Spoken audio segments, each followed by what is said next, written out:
Hi guys, this is Green TV. Welcome back to another episode. So in my previous video, I spoke about my 5-part series in which I'm going to explain to you some of the procedures that I put into place that personally helped me. Now, I'm going to remind you again, I'm not a professional in any way, shape or form, but these are things I had researched myself and I put into practice, and a lot of the stuff that I put into practice did make some big improvements, and some of it just small improvements, but enough to it's noticeable changes. So let's get straight into it, guys. Guys, did you realize that the average person on their mobile smartphone scrolls the height of the Eiffel Tower? That's pretty insane, isn't it? So, I mean, it's mental. And 50% of smartphone users check their phone at least a minimum of 3 times per hour. Now, I know I'm guilty of this, and I'm sure some of you guys here watching me right now are too. But maybe we should spend a little less time on our phones and, being more aware of what's going on around us. You might actually miss an opportunity. So far, it sounds like I'm completely slagging off mobile phones, social media, etc., etc. But, it's actually great. There are so many pros to social media. Having it all at your fingertips. Some of the pros are, business opportunities. I mean, a lot of businesses before the internet was here and social media, they had no ways of expanding. Now with the internet, they can connect with people, connect with other businesses, do online shopping. Honestly, there is so much potential with social media with regards to business. It's unbelievable. Absolutely unbelievable. I'm 27 years old and I'm pretty sure I never ever pick up a dictionary anymore. It's literally on your phone. You can download an app, you can find access information at literally the click of your fingers, as quick as that. So it's basically like carrying around a library. So if you need any kind of knowledge or need to find out the definition of something, you can Google it, find it out pretty quick. It's great for that. Main pros of social media is it allows you to connect with strangers, make long-standing relationships, or find people who have similar interests or hobbies to you, so that you can maybe meet up or share your own experiences with them. It's crazy, really, what we've gone from having to go and actually meet people in public. Now you can just do it from behind a screen. It's mind-blowing, really. With every high, there is a low. And unfortunately, with social media, there is quite a big low. And it's not necessarily affecting us guys as much, but it's the future generations and the current. I myself have noticed a massive difference, especially in my little, from my little brother, my little sisters. People are very close to me. Even documentaries on TV now. Everybody's explaining how bad trolling, cyberbullying is getting. The fact that people can sit behind a screen and ridicule people, with no consequences is horrendous. Some people end up taking their own lives over this stuff. So, I mean, if you're one of these people, maybe just take a second and think about what you're actually saying, how this could affect this person's feelings, and eventually what it could cause. You may think, oh, I'm just taking the piss, which we're all everybody loves a bit of banter, but there's a fine line between banter and bullying. So just take that second to really think how your words and your actions can have a massive impact on someone else's life. I myself are very guilty of this with regards to, when I use Instagram, not just, singling out Instagram, but I'm just using it as an example. There are a lot of other platforms available, but Instagram in particular, I found myself from a very early age, I used to look for appreciation and validation almost from every post I put up. So I found myself uploading a picture and literally just waiting, hand on foot, for notifications to see if I had any likes. Quite sad, really, isn't it? And I'm sure there's a lot of people here who have done the same. And you really need to get yourself out of that mold where you upload photos to get validation from other people, whether it's regards to you're changing your diet, your weight, your achievements, your level of success. Be measured by other people. The only person measuring it should be people close to you and yourself. More importantly, just yourself. Don't look for validation from other people, because otherwise you're never going to be happy. And this almost brings me on to the fact about, comparing yourself to others. See, I sometimes find myself that when I use social media, I tend to look at other people and think, oh my God, he's got loads of money, he looks really good, fit, healthy. Or, you know, you might even look at other girls, you know, if you're in a relationship and you look at other girls and you think, God, my girlfriend isn't as hot as them, and you know, you can almost sabotage your own relationship thinking that these models and people you look at on your screen or the internet or social media, you think that's real. Have you seen how good airbrushing is now? Have you been to the cinema, seen films, YouTube videos, everything? Airbrushing, you don't even have to be a freaking expert now to do it nowadays. You can download an app on your phone, it's called Facetune. I know people that use it. You can download that and pretty much airbrush any photo. I'm sure people watching this video now know exactly the app I'm thinking of, but you can do that. You can enlarge certain places, shrink certain places, give yourself tone, change your colour of skin, add shadow, brighten your hair. It's insane. It's literally insane. So just remember that any kind of, you know, picture you might see on Instagram, take it with a pinch of salt, because sometimes it's not the reality. They only want you to see what they want you to see, if that makes sense. So just take everything with a pinch of salt. Sleep deprivation. This is quite a big one, I think. So scientists have proven that children at schools now are suffering with big mental health issues and sleep deprivation. And they believe this is because of mobile phones and social media.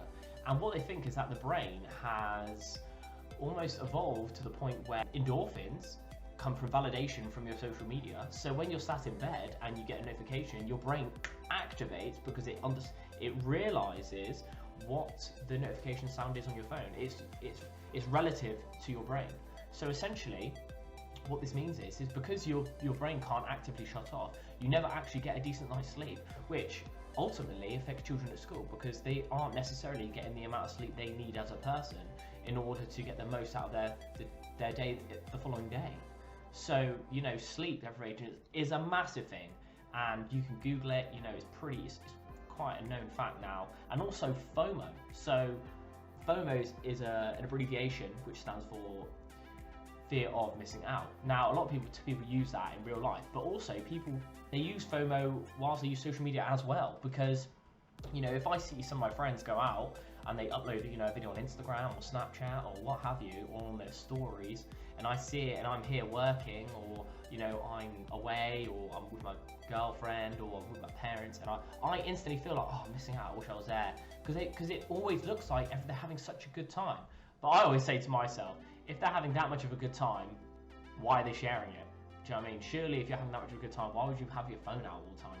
But, you know, that's just my opinion. One of the really worrying parts as well is that because we're all living our lives from behind our phones, now we are spending a lot less time with people in the actual person, you know?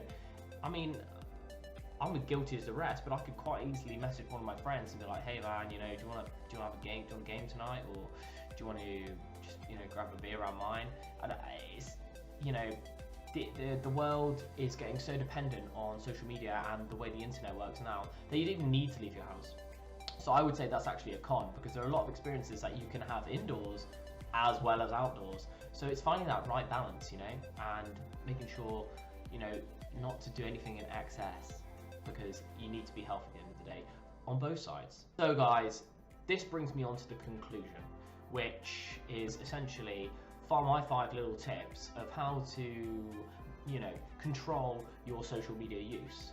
And the number one thing would be stop looking for validation from likes on, you know, Instagram or, you know, Facebook posts or Twitter posts. Stop looking for validation. The only validation you need are for people who are close to you, who know you, not complete strangers. Who cares about that? I mean, you could go on YouTube and there are loads of streamers or there are loads of celebrities who talk about their mental health being affected by this in particular, the like for like. And, you know, if you are able to control this, then your mental health is going to skyrocket with positivity, because it is a known fact that anybody, and I know so many people, I haven't got enough fingers and toes to explain, but I know so many people that suffer with this. So if you can just, I'm not saying it's going to happen overnight, but if you can control it and, you know, limit maybe the amount of usage or the amount you depend on it. Use social media less. Pretty easy, isn't it? You'd be surprised You'd be surprised. My biggest advice is just take a month off. Like, as hard as it sounds, after about the first week's pretty hard. Then after that, it gets easy. Like, you actually don't miss it because you don't have the need to pick up your phone anymore. And it's surprising how much less you use your phone because you're not constantly just scrolling like that, just scrolling for no reason at all. It's mental, really. Change your social circle online. So when I spoke about bullying earlier on one of the cons, you know, I feel like if you started changing your social circle like you would do in real life, a lot of people say that you become your closest free people that you interact with. So if you interact with a certain free people online, you're going to start to i.e.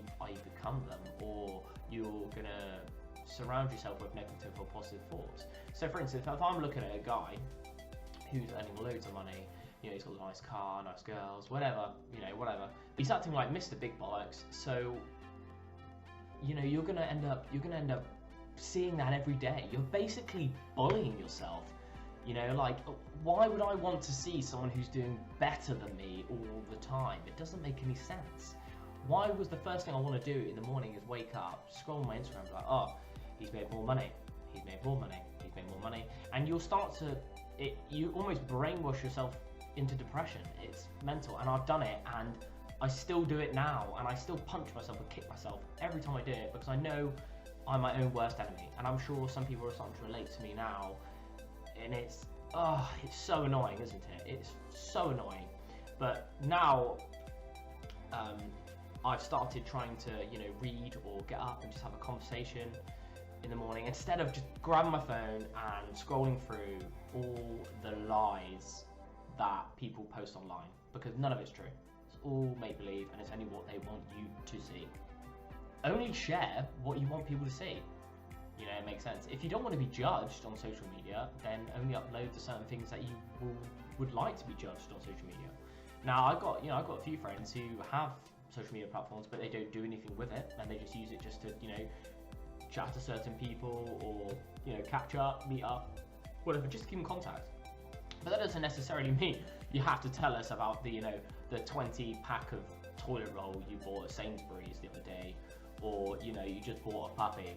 Honestly, no one really cares about any of this, you know. So the less you share, it gives more mystery, in my opinion. And I'm very old school in that manner, and I feel like that the less you share, the more you have to give. So when you do meet up, people want to know, what have you been up to? What have you been doing? You know, it's old-fashioned, but I think, you know, sometimes not all the old stuff is bad. Have a think about it, give it a try, see how you feel. So ultimately, guys, what I'm trying to say is that be you. Just be you. Don't try and be somebody else, you know, because otherwise you're just never going to be happy. I am. The amount of times I've been told I'm too loud, I'm too noisy, you know, I'm over, you know, the list grows. The negative stuff people have said to me. But you know what? That is what made me go into this depressive state, because at the end of the day, I am who I am. I can't change that, but you know what I can change? The people I surround myself, the people who accept me for who I am. So I think you guys who are watching me now need to start doing that. Start surrounding yourself with people who actually care about you instead of slamming you down all the time. You know, if you try and be somebody else or somebody you're not, you're going to be depressed, you're going to be sad, you know? And I think once you realise in the life that you're only going to be happy once you're true to yourself, then you're going to skyrocket. You are going to be, I'm not saying you're going to be happy all the time, but you're going to be happy majority of the time, because you're staying true to yourself. And that's all I'm asking for, guys. Just literally be you, not somebody else. So guys, thank you very much for watching. I hope some of this has helped. Please like, comment and subscribe if you'd like to see any more, or you want to collaborate, or you have a question. Please just give me some feedback. I would love to hear what some of you have to say and what you think of the video. So I will catch you next week, guys. Thank you very much. Take care. This is Green TV.